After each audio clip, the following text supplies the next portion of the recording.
बहुत बहुत स्वागत है आज के हमारे मुहूर्त के स्पेशल कार्यक्रम में। मैं आपके साथ देवभूमि ऋषिकेश उत्तराखंड से आचार्य आशीष। आप भी नीचे कमेंट बॉक्स में अपने परिचय के तौर पर अपना नाम या अपने शहर का नाम लिखकर हमारे आज के कार्यक्रम का खास हिस्सा बन सकते हैं। बंधुओं, आज यहाँ पर जो मैं चर्चा करने वाला हूँ वो काफी मार्मिक रहने वाली है और बहुत कुछ आपको इस कार्यक्रम के माध्यम से सीखने को मिलेगा। बहुत गंभीर जो जानकारी है, बहुत मार्मिक जो जानकारी है, वो आज के कार्यक्रम के माध्यम से आपको मिलेगा। सिजेरियन डिलीवरी मोड, मैं इसका हमेशा से विरोधी रहा हूं। मुझे लगता था कि इसके लिए मुहूर्त निकालने की आवश्यकता क्या है। बहुत ध्यान से समझना, आज से कुछ वर्षों पहले मैं इसका घोर विरोधी था, लेकिन समय अनुसार जब मैंने इस पर करीब से इसको देखा, इस पर रिसर्च किया, तो मुझे क्या आभास हुआ और क्या इसकी आवश्यकता है, क्या हमें सिजेरियन डिलीवरी जो मुहूर्त है वो हमें निकालना चाहिए नहीं निकालना चाहिए, उस पर मंथन करके क्या निकला। और आपको घोर आश्चर्य होगा कि जहां मैं इसका विरोधी था वहीं मैंने इसको स्वीकार कैसे कर लिया।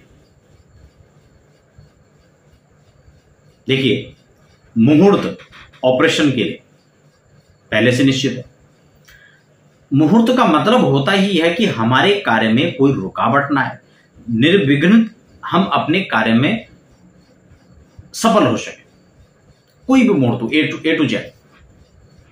अब यहां पर क्योंकि बच्चे के जन्म की बात है और जन्म और मृत्यु के में मुझे लगता है किसी का हस्तक्षेप नहीं होना चाहिए, लेकिन क्या करें, प्रकृति के साथ भी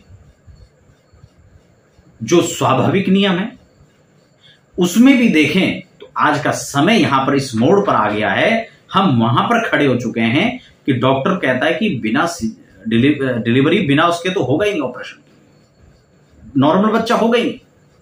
और जबकि आप सब जानते हैं कुछ वर्षों पहले आपने बहुत सारी घटनाएं सुनी होंगी, बहुत सारी ऐसी बातें आपने सुनी होंगी, और आपके समाज के भी जो हैं, बहुत से बुजुर्ग माताएं कहती हैं हमारा बच्चा तो हम खेत में थे और खेत में हो गया था। कुछ कहती हैं माताएं हम तो जंगल में थी, घास लेने गई थी, वही हमारा बच्चा हो गया। तो ये इतने सहज रूप से कैसे हो जाते थे? क्योंकि यह सहज प्रक्रिया है। मातृगर्भ से जब वह जीव बाहर आता है तो ये कुदरत की एक बनाई हुई व्यवस्था है जिसमें किसी प्रकार का कोई अतिरिक्त जो है, ये बहुत अद्भुत चीज है। लेकिन समय का वो मोड़ जब डॉक्टर कह देते हैं नहीं जी बिना ऑपरेशन के तो होगा ही, ऐसी स्थिति में सिजेरियन डिलीवरी मुहूर्त इसकी आवश्यकता पड़ने लगी। अब ऑपरेशन के लिए तो मुहूर्त तो समझ में आ रहा है, लेकिन अब बच्चे को जन्म देने के लिए क्या सही है या नहीं? तो ये बिल्कुल सही है। वो इसलिए भी सही है क्योंकि जच्चा और बच्चा दोनों की सुरक्षा की बात है, पहली बात। दूसरा, ऑपरेशन के लिए तो मुहूर्त पहले से निश्चित है। दो बातें होंगी।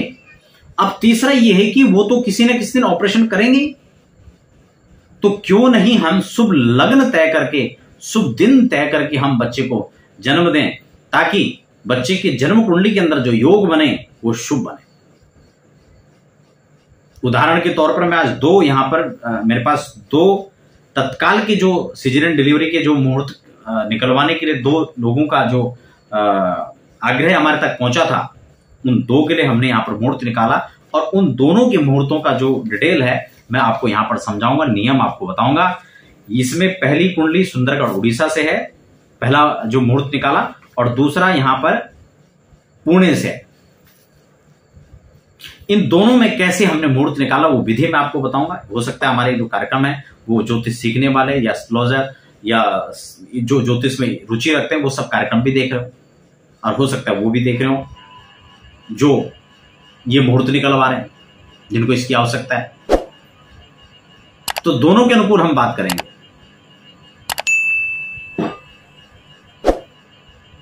हम दोनों के आधार पर यहां पर बात करेंगे। देखिए, इसमें हमें सुंदरगढ़ उड़ीसा से जो कुंडली हमारे पास आई, जो मुहूर्त आया सॉरी, उन्होंने कहा कि 18 से 20 तारीख के बीच डॉक्टर ने हमें डेट दिया। अब मैंने अभी कहा ना आपको, क्योंकि वो 18, 19, 20 वो तो इन तीनों दिन में से किसी भी दिन ऑपरेशन करेंगे ही करेंगे, क्योंकि ये तो निश्चित है, उन्होंने कह रखा है। दूसरा जो है, जो पुणे से आया, उन्होंने कहा 21 से 30 के बीच। मैं यहां पर नाम नहीं उनका लूंगा, क्योंकि ये गोपनीयता का विषय हो जाता है थोड़ा सा, तो प्राइवेसी रखी जाएगी। लेकिन ये दोनों का जो मुहूर्त है, मैं वो आपको यहां पर बता रहा हूं कैसे निकाला जाएगा, क्या क्या चीजें इसमें देखी जानी चाहिए, क्या क्या देखना चाहिए। तो पहली जो मुहूर्त की हमारे पास रिक्वेस्ट थी वो थी 18 से 20 सितंबर के बीच डॉक्टर ने डेट दिया। अब हमने इसमें कैसे मुहूर्त निकालना है, मैं इसलिए भी थोड़ा विस्तार से बताऊंगा और समझा के बताऊंगा, ताकि जो लोग मुहूर्त चयन कर रहे हैं वो तो इसको समझ ही पाए, लेकिन जो सीख रहे हैं ज्योतिष या एस्ट्रोलॉजर हैं, एज एस्ट्रोलॉजर भी उनको थोड़ा सा यहाँ पर कुछ सीखने और समझने को मिलेगा। तो सबसे पहले हमने यहां पर क्या करना है, देखिए हम इसमें क्या क्या चीज परिवर्तन कर सकते हैं, सबसे पहले हम इसको समझ लेते हैं। क्योंकि जो दिन है, समझ रहे हैं, उन दिनों के अंदर हम क्या क्या चीजें देख सकते हैं, क्या क्या हम उसमें परिवर्तन अपनी तरफ से कर सकते हैं। मान लो सूर्य मेष राशि पर हैं, तो मेष राशि पर ही रहेंगे, हम उसको वृश्चिक पे नहीं कर सकते। और अगर तुला पे हैं तो हम वृश्चिक पे नहीं पहुंचा सकते, नीच के ही सूर्य रहेंगे ना। तो उस महीने के अंदर जो बच्चे होंगे वो तो तुला राशि पर ही उनका सूर्य रहेगा, हम उसको नीच से उच्च नहीं कर सकते, मेष पे नहीं पहुंचा सकते। तो फिर हम क्या कर सकते हैं, क्या इस मुहूर्त का अभिप्राय रह जाएगा? उसमें दो चीजें प्रमुख है, एक तो जन्म कुंडली के अंदर सूर्य और चंद्रमा, इन दोनों ग्रहों को लगभग हम अनुकूल कैसे पहुंचाएं, यह हम देख सकते हैं। दूसरा, हम उन दिनों में से सबसे सही दिन कैसे चयन करें, पहले इसको समझ लेते हैं। मान लो उस दिन ऑपरेशन का जो मुहूर्त है वो बन रहा है नहीं बन रहा, जो बार ऑपरेशन के लिए, खासकर शनिवार मंगलवार, लोग इसको थोड़ा क्रूर मानते हैं, तो लोगों को लगता है कि शनिवार के दिन अच्छा रहेगा। अभी पुणे से जिनका हमने मुहूर्त निकाला उनका शनिवार ही है, मैं आपको बताने वाला हूं। तो उनका फिर हमसे क्वेश्चन था कि शनिवार उस दिन अच्छा रहेगा, कोई दिक्कत नहीं होगी। तो हमने कहा शनिवार ही स्पेशल मुहूर्त के लिए, जो सीजर के लिए माना गया वो अच्छा माना गया। और आप खुद भी रिसर्च करना, जितने भी हॉस्पिटल है, खासकर सरकारी जो गवर्नमेंट हॉस्पिटल है, उनमें शनिवार मंगलवार ही निश्चित होता है, क्योंकि वो भी इस परंपरा को फॉलो करते हैं। इसलिए हम सबसे पहले उस दिन को देखें। दूसरा, उस दिन बच्चे की मां, उनके हिसाब से चंद्रमा को थोड़ा सा देख लें, दो चीजें होगी। तीसरा, जच्चा बच्चा दोनों सुरक्षित रहें, दोनों की सुरक्षा के दृष्टिकोण से भी उस दिन का मुहूर्त लगभग कैसे बन रहा है उसको भी देख लें, तीन चीजें होगी।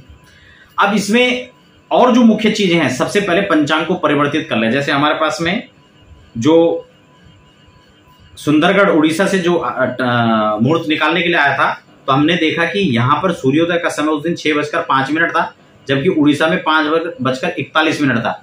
तो 24 मिनट पहले का जो था वहां पर सूर्योदय, तो मुहूर्त उस हिसाब से बनेगा। यही हम पुणे की बात करें तो यहां पर 15 मिनट बाद का था, क्योंकि यहां पर सूर्योदय 6:09 पर था, वहां 6:24 पर था। तो यहां 15 मिनट का फर्क पड़ रहा है, वहां 24 मिनट का फर्क पड़ रहा है। वहां पहले था 24 मिनट, यहां 15 मिनट बाद में, तो बहुत फर्क है। तो पंचांग को सबसे पहले परिवर्तित कर लेना है, चंद्रमा को देखना है कि चंद्रमा शुभ राशि पर है।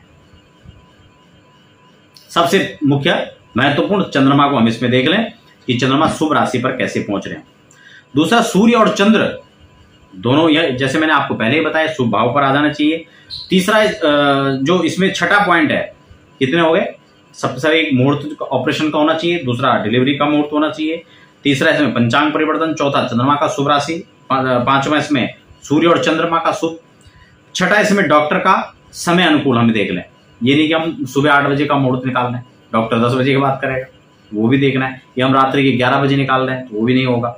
तो इसको भी पॉसिबिलिटी को यहां पर देखना पड़ेगा, ठीक है। सातवीं चीज, डॉक्टर के द्वारा दी हुई जो तारीख है उसमें हम संभवतः जो प्राथमिकता दें, हम वो शुरू की डेटों को दें, ठीक है ना, ताकि बीच में भाई दर्द उठ जाए और फिर डॉक्टर के पास जाने का आ जाए तो फिर उन मुहूर्तों का कोई मतलब ही नहीं रहेगा, हमने लास्ट में निकाल दिया। तो ये भी हमें प्रायोरिटीज में देनी चाहिए कि हम जो प्रारंभिक तिथियां हैं उसमें हम चयन करें। तीसरा है कि हम इसमें लग्न तय कर लें कि उस दिन के कौन से लग्न के हिसाब से कौन सी जगह हमारे शुभ ग्रह बैठ रहे हैं और कौन सी जगह ये अच्छा हो रहा है।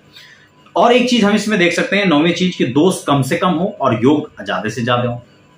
बच्चे की कुंडली के अंदर धन योग हो, विद्या का योग है, कि कोई भी अच्छे जो योग हैं उसमें बने, अशुभ योग ना बने, काल सर्प योग है, केमद्रुम योग है, इस तरह के विष योग है, इन दोषों से कुंडली बचे।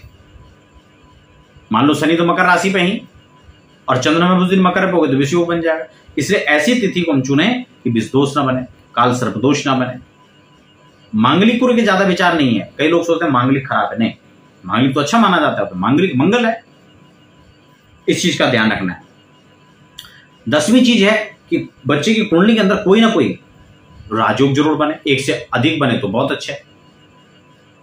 तो 10वीं। 11वीं चीज है यहां पर कि 4 लग्न लगभग बनाए, या हो सके तो और अधिक भी बना लें, तो उसमें से हम 4, 6, 8 लग्न उस दिन के प्रॉपर निकालें और तब हम चिन्हित करें कि कौन सा उस समय सही लग्न होगा जिसमें बच्चे को जन्म बहुत शुभ है। अब इसमें हमने सुंदरगढ़ वाला जो बनाया, इसमें हमने, मैं स्क्रीनशॉट पे आपको इसका दे दूंगा ताकि आप समझने में थोड़ा और अनुकूलता रहे। इसमें 7वां हमने जो है तुला लगन पहले बनाया जो 10 बजे से शुरू था, 12 से लेकर वृश्चिक लगन शुरू हो जा रहा था, उसके बाद 2:15 पर जो है धनु लगन था, 3:40 के आसपास यहाँ पर मकर लगन आ जा रहा था। इस प्रकार से इन सारे लग्नों को हमने देखा तो कुल मिला के हमने इसमें जो डिसाइड किया वो हमने इसमें मीन लगन किया। मीन लगन के अंदर क्या क्या है इसमें, हाँ एक सेकंड, हाँ मीन लगन हमने इसमें तय किया जो कि 5:50 सायं को से लेके 7:15 तक का समय था। और मीन लगन के अंदर स्थिति क्या बन रही है आप इसमें देखें कि मीन लगन में उस दिन बृहस्पति स्वग्रही है, मीन राशि के और लगन में। दूसरा इसमें अच्छा योग कि चंद्रमा 4थे भाव में, सुख के भाव में, तो बच्चे के सुख, पारिवारिक सुख, इन चीजों में यहां पर वृद्धि करेंगे। और चंद्रमा बुध के घर में है तो बुध और चंद्रमा का सहयोग अच्छा माना जाता है। चौथी चीज है यहां पर बुध आदित्य योग जो कि 7वें भाव के अंदर बन रहा है और बुध स्वयं अपनी राशि पर, अपनी उच्च राशि पर है, कन्या राशि पर, और यह केंद्र में बुध आदित्य योग बन रहा है, राजयोग है, तो यह भी बहुत अच्छा है। शनि स्वग्रही होकर के मकर राशि में आय भाव के अंदर बैठे हैं तो यह भी अच्छा संयोग है। अब इसके अंदर देखिए अच्छी चीजें जो वो कौन कौन सी चीजें, बृहस्पति स्वग्रही हो गए, बुध और चंद्रमा का यहां पर जो लक्ष्मी नारायण योग है, आप इसको यह भी कह सकते हैं या धन योग कह सकते हैं। तो बुध चंद्रमा के घर में धन लक्ष्मी का संयोग संपर्क बन रहा है, बुध और चंद्रमा का संयोग। सूर्य बुध राजयोग केंद्र में बना रहे, बहुत श्रेष्ठ है। बुध स्वग्रही होकर केंद्र में बैठे हैं, बृहस्पति लग्न में स्वग्रही होकर बैठे हैं, शनि स्वग्रही होकर लाभ में बैठे हैं और चंद्रमा केंद्र और शुभ के भाव में बैठे हैं। तो ये इसमें शुभ चीजें थी मीन लगन के अंदर। तो ये हमने डेट इसमें उनको जो है फाइनल करके दिया, जिसका समय हमने उनको बताया कि 5:50 से लेके और 7:15 के अंदर यह शुभ लगन में है जो 24 तारीख को 24 सितंबर 2022 को बन रहा है। तो अब आप समझ गए हैं, यह हमने ये तो 18 का है सुंदरगढ़। अब हम पुणे का जो है हमने उनको किस हिसाब से क्या दिया, उसका हमने उनको 24 तारीख का समय निकाला, इस दिन शनिवार पड़ रहा था, ठीक है ना। और इसमें जो समय दिया वो 10:17 से लेके और 12:30 तक का दिया, जिसमें अभिजीत मुहूर्त भी आएगा, बहुत अच्छा समय रहेगा और सुबह डॉक्टरों को भी अनुकूल रहेगा और ऑपरेशन का दिन भी अच्छा है। और इनमें सारे लगनों के बाद हमने वृश्चिक लगन को तय किया जो कि स्थिर लगन है, अच्छा लगन है। और इसके जो लग्नेश हैं वो 7th के अंदर अच्छी स्थिति में बैठे हुए, केंद्र के अंदर बैठे हुए लग्नेश, तो बहुत अच्छा है। इसमें शुभ योग क्या क्या बन रहा है, इसमें बुध आदित्य योग बन रहा है जो कि आपका धन भाव के अंदर, एकादश भाव के अंदर बन रहा है, बहुत अच्छी बात है। स्वग्रही भी हैं और शुक्र और चंद्रमा वहां बुध के साथ संयोग हो रहा था, यहां जो है शुक्र के साथ हो रहा है, तो लक्ष्मी योग है, धन योग है, तो यह भी यहां पर श्रेष्ठ है। बुध जो है उच्च होकर के स्वग्रही होकर के आय भाव में, यही बहुत अच्छा है। शनि स्वग्रही होकर बैठे हुए हैं, बृहस्पति स्वग्रही होकर पंचम स्थान के अंदर, विद्या स्थान के अंदर, और धनेश होकर के बैठे हैं, सेकंड लॉर्ड बन के 5th हाउस के अंदर बैठे हुए हैं तो ये भी बहुत अच्छा संयोग।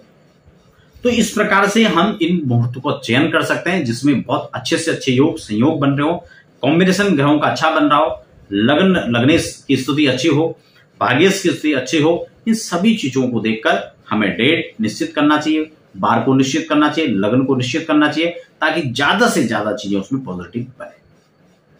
तो आशा करता हूं जो सीजेरियन डिलीवरी का जो मुहूर्त है वो कैसे निकालते हैं, जो इसको सीख रहे थे उनके लिए भी यह कार्यक्रम काफी सहयोग वाला रहा होगा, और जो अपने बच्चे के लिए इसका मुहूर्त निकलवाना चाह रहे हैं उनके लिए भी अच्छा रहा होगा। तो अगर एपिसोड से संबंधित कोई प्रश्न आपके मन में उठता है तो आप मुझे कमेंट बॉक्स में लिखें, और व्यक्तिगत किसी प्रकार से आप जानकारी लेना चाहते हैं, चाहे जन्म कुंडली बनाना हो, किसी प्रकार का मुहूर्त हो, या फिर हस्तरेखा से संबंधित कोई जानकारी हो, रत्न रुद्राक्ष की कोई जानकारियां हो, तो इस तमाम चीजों के लिए आप मुझे जो लगातार नीचे नंबर फ्लैश हो रहे हैं आप उस पर संपर्क कर सकते हैं। और चैनल को सब्सक्राइब नहीं किया तो आप जरूर कर लें, ताकि समय समय पर आपको तमाम अपडेट्स अध्यात्म और ज्योतिष से जुड़ी हुई आपको हमारे चैनल पर प्राप्त होते हैं। फिलहाल आप बने रहें और हमें आप दीजिए इजाजत अगले कार्यक्रम के लिए। तब तक के लिए धन्यवाद।